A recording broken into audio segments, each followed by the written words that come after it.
Okay, I think we are live. Hello, everyone, and welcome to the four horsemen and women of the apocalypse. It's the end of the world, and four of us are all here, just as it has been foretold in the prophecy. So it looks like we've got 14 concurrent viewers, but we'll get into it straight away. We have Trevor here from Astrobackyard, and Antoine and Dahlia from Galactic Hunter, and Chuck's Astrophotography. I sort of don't need to introduce all of us because I think whenever I go onto YouTube and I'm searching around, it's a lot of these channels. There are more obviously, but a lot of these channels come up first. We're doing all right. However, I think Trevor from Astro Backyard is really doing the best right now. What are your subscriber numbers up to, Trevor? Say good day and have a little chat to us about how your channel's going. Well, first of all, Dylan, thanks for putting this together. It was a great idea. I can't believe we didn't do this sooner. As far as the YouTube thing and our channel showing up, it's very true. The four of us, I think, are very fortunate to be doing well, getting a lot of exposure. I love I follow all of your channels and love what you guys are doing. So hopefully we all inspire each other. And it's interesting, actually. I've noticed over the last 6 months how many astrophotography YouTube channels are popping up. I'm finding new ones every day. Some of them have like close to 5 to 10,000 subscribers too, so they're getting traction, and I just love seeing that. Myself, next week I should hit 120,000, which is really, it's so fun for me. I love getting to do this. Oh, that's really, really cool. I'm going to throw over to the Galactic Hunter guys, Antoine and Dahlia. When I first saw your channel, I saw this really beautifully cinematic episode that you put out. I forget which one it was because I've watched a few now. And it's like you hit YouTube really hard with this like full-on TV show style of video, which was really, really impressive. And the editing was really nice. So if anyone in the chat there, and there are 100 people in the chat now watching, haven't seen Galactic Hunter, please check them out. I'm just going to throw over to you guys. Can you tell us a bit more about that process of editing and how you guys are going on YouTube right now? I think we're blessed to have such nice landscapes in Nevada. So the video aspect is just super nice to just make. Just feels awesome to just edit the whole processing of the whole imaging. And honestly, in terms of like design, Antoine's the one with the design eye for that. Like he's like cinematographer / astrophotographer / everything. Wannabe. Yeah. Okay. But yeah, it's really helpful. Yeah, having the beautiful desert landscape behind us. Like it's not that hard to get wonderful images, and everything's pretty much dead outside of the city, so we can fly that drone. I can drive the car and it'll follow. It's great. I think it helps a lot to be together too. So I can just grab the camera and she can do something, or the other way around, and I make some cool shots together. It's fun being a team. Yeah. Oh, that's really cool. Well, thanks for coming on for this little Q&A session. Now I'm going to throw over to Chuckers, because when I'm on YouTube and I'm searching around for things, even little bits of minutiae about astronomy, Chuck's videos just keep coming up. You're like a mainstay of astronomy research on YouTube. Is there something that that we don't know about optimizing videos, Chuck? That's funny you mentioned that, because I don't think they ever come up. I keep looking at my search results and how come I don't rank higher? I think Trevor's the one with all the secrets there. I wish I could improve on that. How do you get your ideas for your videos, Chuck, and what's in store on your channel? Well, that's kind of funny because you were talking about the production quality for Galactic Hunter, and I really don't have any production quality. I am really geared toward just capturing deep sky objects, and I want to show people what I captured. So that's all I really do. If I'm going to capture something, I want to show it to people in a video, and there's where my ideas come from. And in fact, I just did a couple videos on Comet Atlas, and where I got the idea from was actually your idea, Dylan. I mean, you're the one who first told me about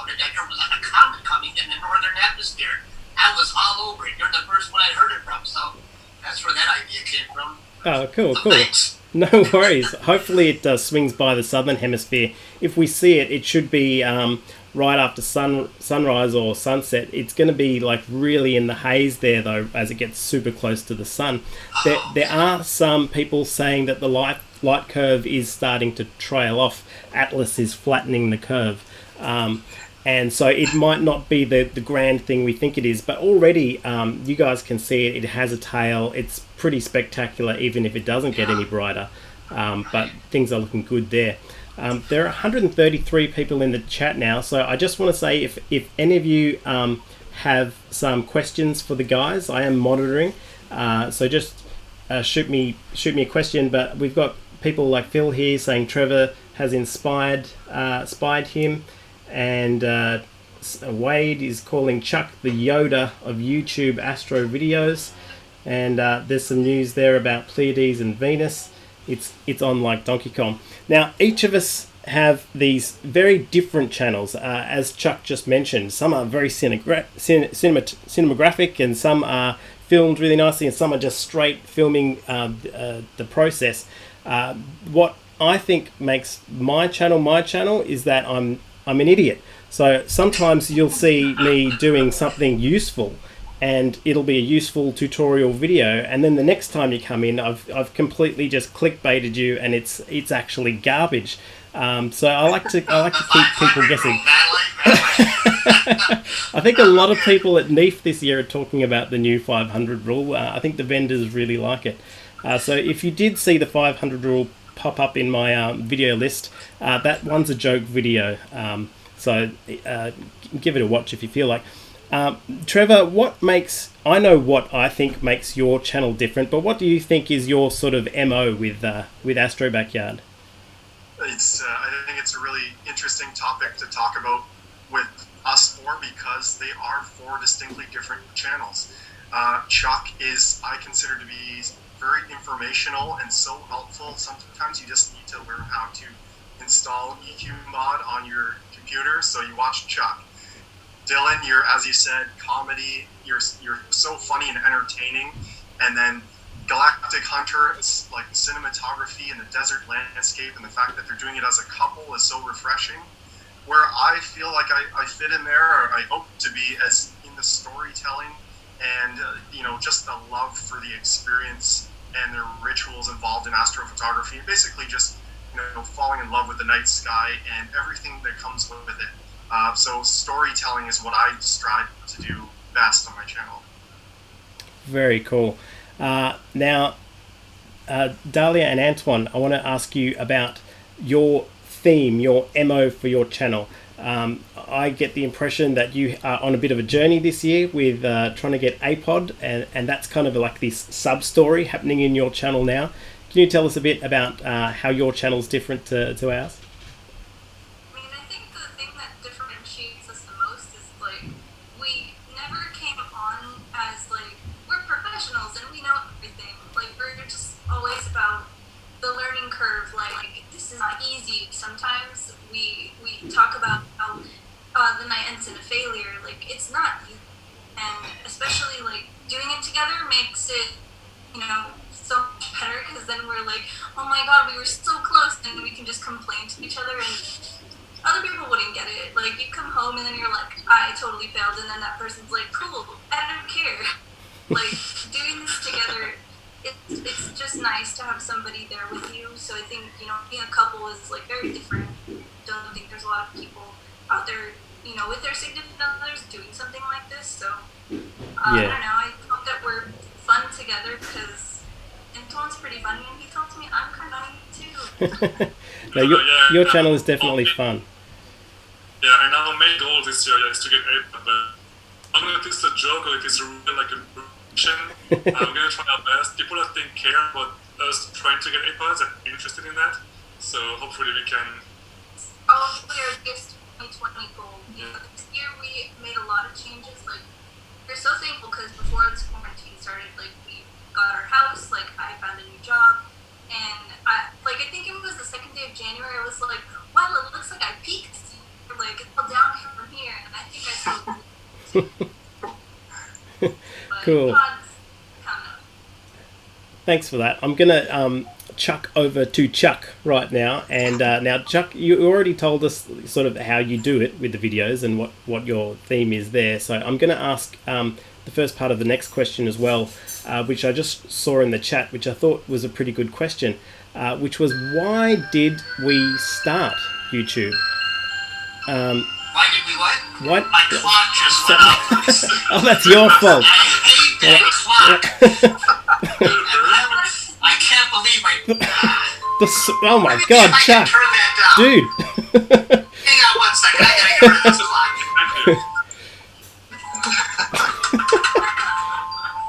It's 3 minutes early as well, Chuck. Okay. I can't believe that went off. Everybody hates that clock. At least I do. Okay, so the question was, why did we start YouTube? Like, I'll get all of you guys to answer this, but what actually made you upload that first video, and how did it become a thing? Well, you know what? A long time ago, I was actually trying to find people guiding. I couldn't find videos a long time ago, and nobody was really doing imaging sessions that long ago. And I thought, maybe there's a hole there that I can fill, and that's what I started doing. It's right off the bat. It was PhD 2 videos were very hard to find. And Okay. speaking of PhD 2, I'm really impressed that your name is in the credits there, Dylan. That's really good. I feel like a complete imposter, and this week I've been installing a new computer in the Observatory, and every time I go to the ASCOM website, my face pops up there as well. It's I saw that. I'm like, wow, that's nice. we're reaching peak Dylan right now. Astrobackyard, Trevor, tell me, what was it that made you upload that first video? How did this all start? Oof, man, that first video. Honestly, it was so long ago now. My first video was the end of 2015, and the idea of uploading YouTube videos wasn't like an everyday thing, kind of the way it is now. It wasn't really cool. Honestly, I've been doing astrophotography for about 4 or 5 years at the time, and at that time there wasn't a lot of astrophotography on YouTube. Very few channels. And the ones that were there, I'm sorry to say, they were kind of boring, a little dry, nothing like what's happening now. So I was like, hey, this might be kind of fun. Maybe I'll just try this out, see if anyone watches. And then, just kind of snowballed from there. I was just like, I can't believe people care about this. And then, it just kept going from there. Cool. I'll tell you my YouTube genesis story in a second, but Antoine and Dahlia, how did it start for you guys? What was the impetus behind episode 1? Well, there was so many videos about tutorials, not many, but just a few already on YouTube. Nothing about creating a storyline.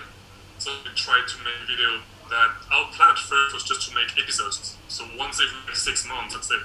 But now we're making tutorials and stuff. But at the back then it was just films or something. But that was the goal, just to make nice looking film kind of video. Yeah, cool. So my story is that I've been on YouTube for over a decade, I think. Usually just playing music and playing weird songs, and it was just a personal YouTube channel. And then YouTube changed the rules where they said if you don't have 1,000 subscribers, we can't monetize you.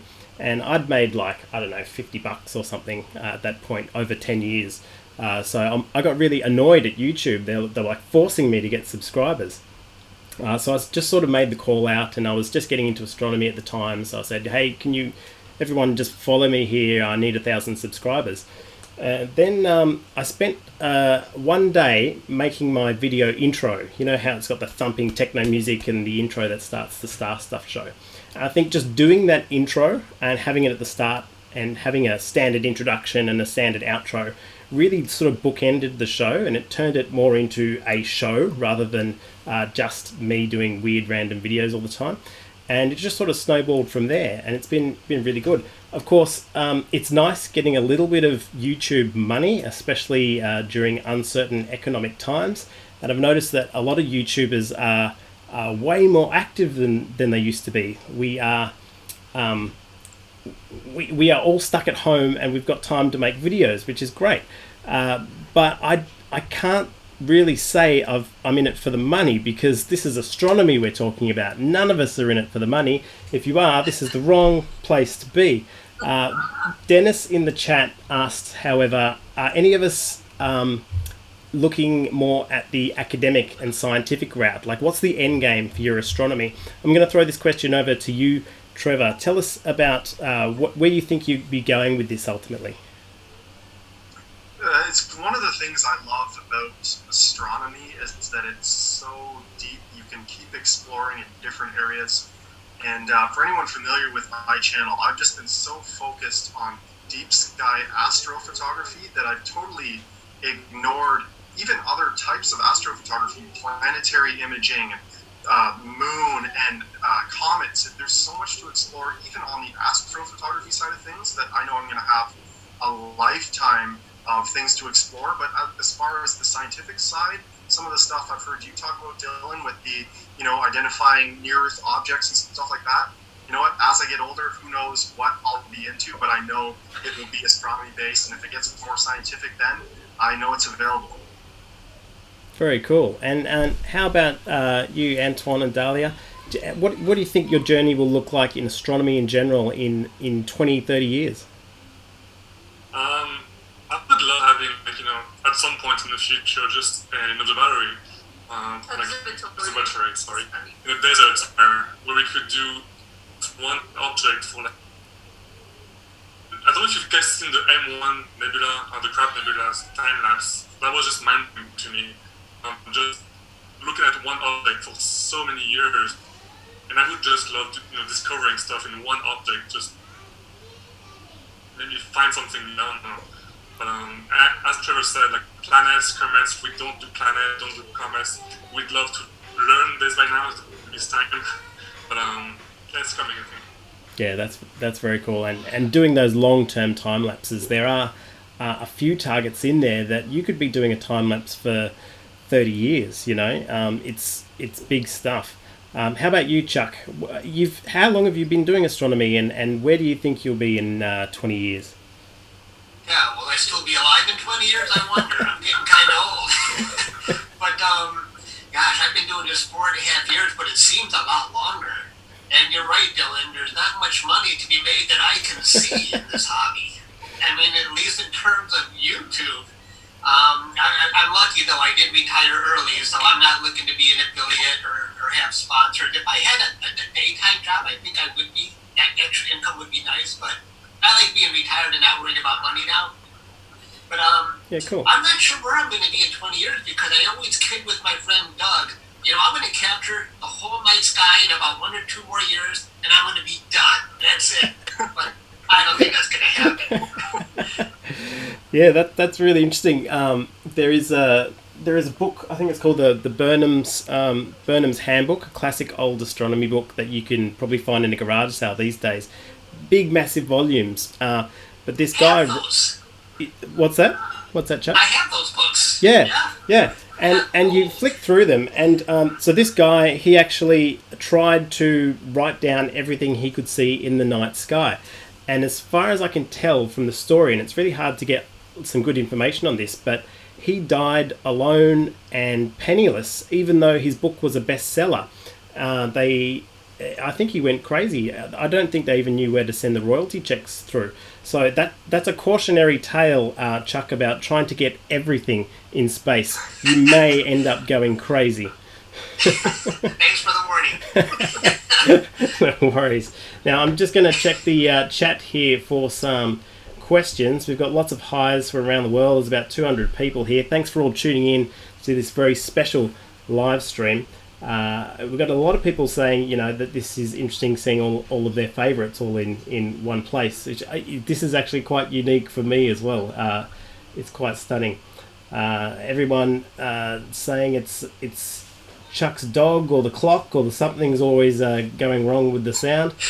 We've got someone here saying that Galactic Hunter was their first intro into astrophotography.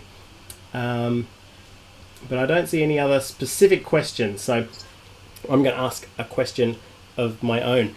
I have some ideas for what's coming up in the near future. Of course, NEAF is happening. I have the Observatory project going on, so I'm going to be doing a few more videos about the automation behind the observatory. I try and keep the videos really fast. I don't want to do like long, hour-long tutorials. I think they can get a bit dry sometimes, so I try and keep it quite punchy.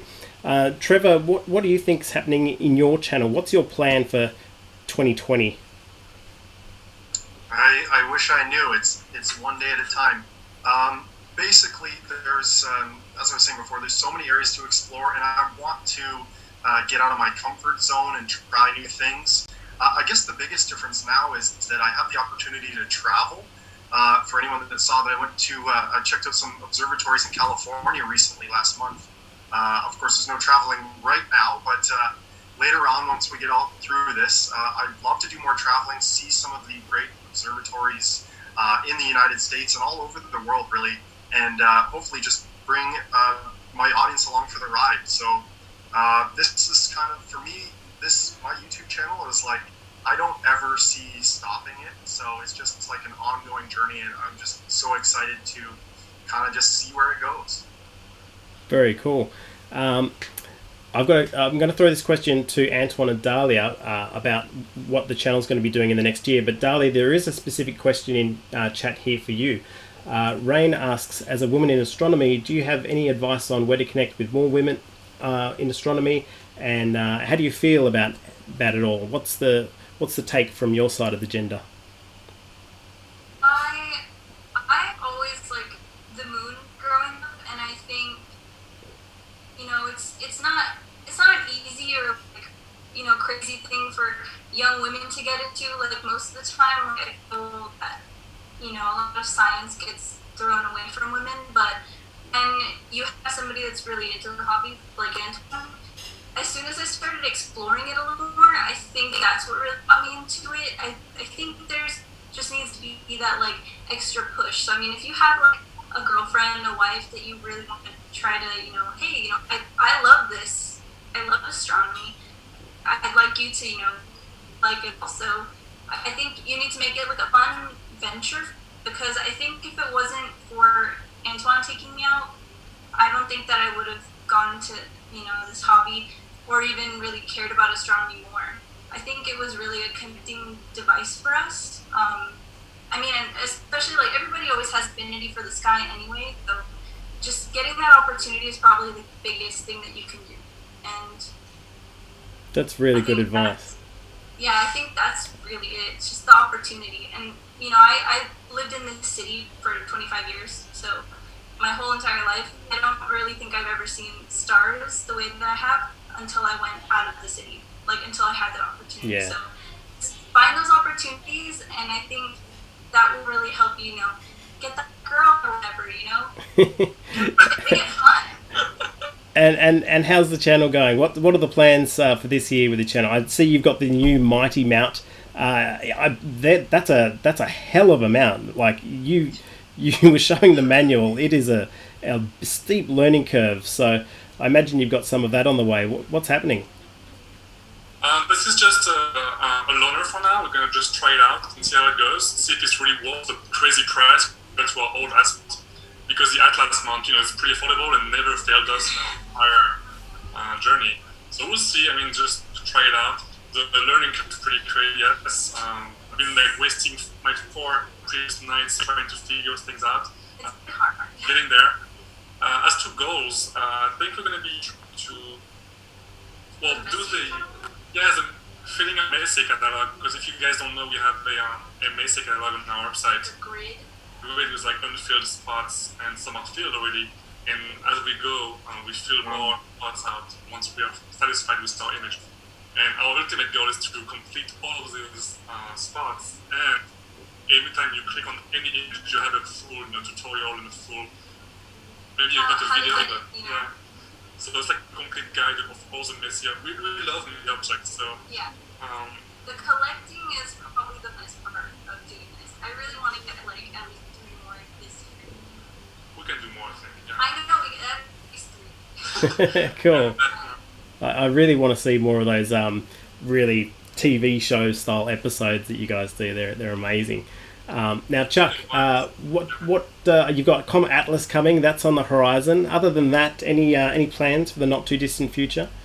Well, really, I'd like to get into super wide field. I've never really done that, and my problem is I build out a rig and I use it forever. And I don't venture out. I know Trevor likes to try out new equipment all the time, and other people do too. But once I build something, that's it. I stick with it. But I'd like to venture out more with new equipment. But that's what I'd like to do. Super wide field. I still don't have the heart and the soul nebula in a single frame. Oh wow. Okay. That's one of those northern hemisphere targets that I really love. Someone asked me about that, and they said, "What would you like to photograph in the northern hemisphere?" It's definitely heart and soul and iris. I think they're the two that I keep seeing from over there. That I go, "Oh man, I wish I had that." We get a lot of questions in the chat about specific bits of equipment, and we were talking about this before. It's really hard for us as YouTubers to answer very specific questions about equipment. So I'm just going to throw this question to all of you guys. I'll start with you again, Chuck. Of all the equipment that you currently own, what's your sort of go-to piece? What's the piece of equipment that you like, you recommend, you use over and over again? Well, over the winter time, the Rasa 8 really became my go-to mount because the clear skies were so few, and I really needed that speed to capture something quickly. And as for year-round, the Explorer Scientific ED-127, I think it's the perfect focal length for nebulas and galaxies. I really like that one as a year-round scope. So, but I run two at a time, so I can't do without the Rasa 8 or that one. So. Okay, cool, very nice. What about you, Trevor? You have a lot of equipment. I know, like me, you get stuff from sponsors and stuff sometimes as well. So we have an opportunity to deal with a lot of equipment. Trevor, what's your go-to piece, or what's your one piece of equipment that you just keep coming back to? So, kind of similar to what Chuck was saying, something that is a kind of a jack of all trades, that is versatile and can do a lot of different things is what I love most. So for me, that's been over the last year and a half. I really love my Esprit 100 refractor. It's just a compact little refractor at 550 millimeter focal length. But my goodness, the amount of objects you can capture at that focal length, it just works. That with a one-shot color camera and a reliable mount like the EQ6, and man, it's hard to beat that. I really love that system. Very cool. And what about you guys, Antoine and Dahlia? Is there one piece of equipment that you that is just part of the furniture over there? Well, my go-to would be Orion 8-inch Astrograph with a pretty reflector telescope. So you can that's both targets. And then we have this small one here, the small Mead. Oh, I love Buddy. That one is perfect for like it's tiny compared to our reflector, but it's perfect for large targets as a hard nebula, for example. So this one would be our go-to for large targets, and the other one would be our go-to for most of the targets. Yeah, cool. Well, there's definitely a reoccurring theme in our answers here. Sometimes the wider focal lengths are more forgiving, and so having something that you can just throw up really quickly and get something quick that's not too difficult, because some of those long focal length things can be quite challenging and take a bit more time. And so obviously, I'm a Rasa guy. I just keep coming back to the Rasas. My favourite telescope is also an Edge HD 9 1/4. I'm a Schmidt Cassegrain guy, but I just keep coming back to the Rasas because it's so easy, and I'm super lazy, so that really helps. And I see this echoed in the chat as well. Some people, Brian Goff's mentioning the Rasa 8 there. It really has been, it's a good price for the telescope, I would say. I'm just going to quickly scan the chat questions here. I think we'll go another round of questions before we log off. Stargazers asks, other than Dylan, who is going to put up an observatory? Trevor, anyone? That's the dream for me. I've always wanted one. The caveat to that is that we're not going to build one here at this house. So hopefully over the next few years that we get to somewhere a little darker where it makes more sense to build an observatory, and that is going to be just the most fun project I've ever done. I can't wait for that. How about Antoine and Dahlia? Any plans for an observatory?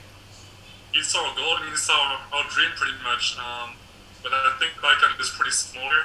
Plus, we're in the bottom 9 zone in the US. So I mean, impossible here. It can be worse. So I mean, I'd like to do that for at least Antoine. Like I don't really have a lot of goals in life, but my biggest goal is to see this guy happy. So I hope that one day we can get ourselves there.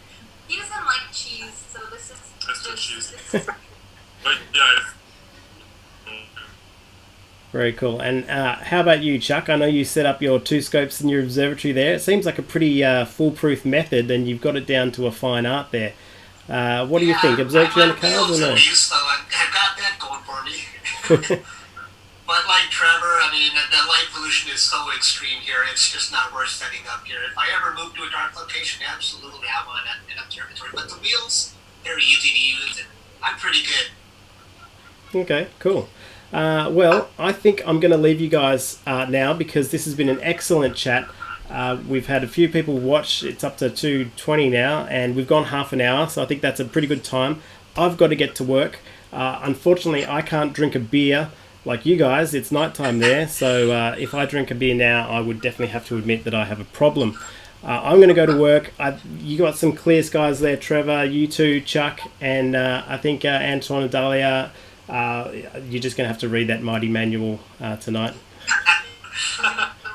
Thanks, Dylan. This was a lot of fun. Yeah, thanks very much, guys. See you on the flip side.